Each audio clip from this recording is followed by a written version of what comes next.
Tollywood star director Anil రావిపూడికి ప్రముఖ నిర్మాత దిల్ రాజు ఒక క్రేజీ ఆఫర్ ఇచ్చి అందరినీ ఆశ్చర్యపరిచారు.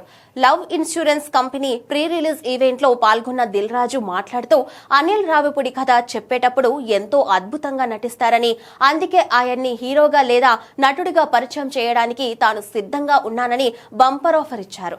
కానీ అనిల్ రావిపూడి దాన్ని సున్నితంగా తిరస్కరిస్తూ తన దృష్టి అంతా కేవలం దర్శకత్వంపైనే ఉందని క్లారిటీ ఇచ్చారు.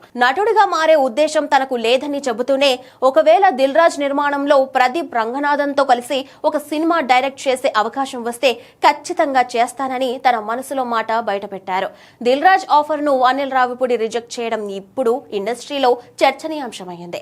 నిజానికి అనిల్ రావిపూడి ప్రతి కథలోనూ తానే ఒక పాత్రలో పరకాయ ప్రవేశం చేసి నటిస్తూ కథను వివరిస్తూ ఉంటారని దిల్ రాజు గుర్తు చేయడం విశేషం. ఏదేమైనా అనిల్ రావిపూడి దర్శకత్వంలో ప్రదీప్ రంగనాథన్ హీరోగా సినిమా వస్తే బాక్సాఫీస్ వద్ద రికార్డుల పంట పండటం ఖాయమని ఫ్యాన్స్ భావిస్తున్నారు.